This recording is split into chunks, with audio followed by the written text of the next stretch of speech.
Dans le vallon près de l'arbre vert, la Tuilerie se réveillait tous les matins. L'église haute de Falsbourg, gardienne des chemins, comme toile de fond veillait sur les jours. Les saisons, les destins, les heures glissaient comme un fil d'or. Un monde simple, vivant au pied de la ville. Mobile chien courait dans les prés, mordant les queues des vaches s'étonnaient. Les bêtes patientes reprenaient leurs occupations sous le vent doux qui portait les moissons. Et dans l'air clair montait parfois un rire ancien, un chant de joie. Christian, le maître des lieux et aussi maître des saisons, au milieu des veaux, lapin sous sa protection.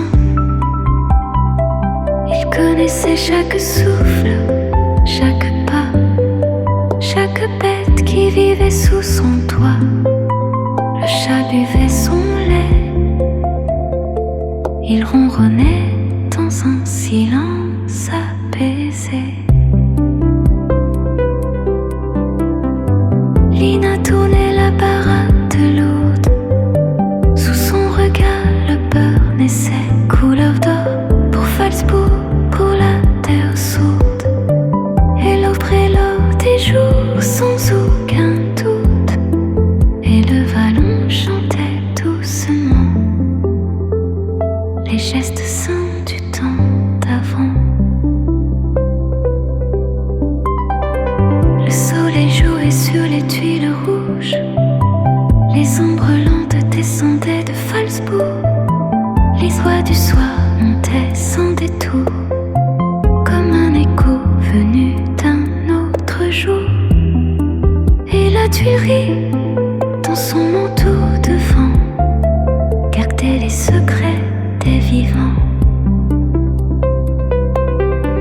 Aujourd'hui le vallon s'est tu, la Tuilerie n'est plus au rendez-vous, mais dans nos cœurs elle chante encore, comme un vieux livre qu'on ouvre au décor. Un monde perdu, mais jamais mort, qui veille encore sur nos aurores. Autant d'autres soirs, si lent, si clair, tu marchais au rythme de la lumière, et Pierre gardait les voix des anciens, et chaque sourire ouvrait un chemin. Un monde humble, un monde vrai, qui avançait sans jamais se presser. Et dans nos chants, dans nos mémoires, tu reviens prier comme le sommeil au coucher du soir. La Tuilerie n'est plus, mais son ombre demeure, dans nos pas, dans nos veillées, dans nos heures. Quelle était belle cette vie d'autrefois, qui avançait lentement au rythme de nos voix.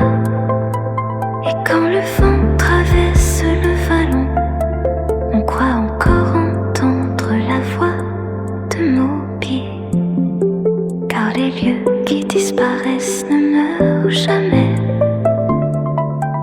Ils vivent en nous tant que l'on se souvient.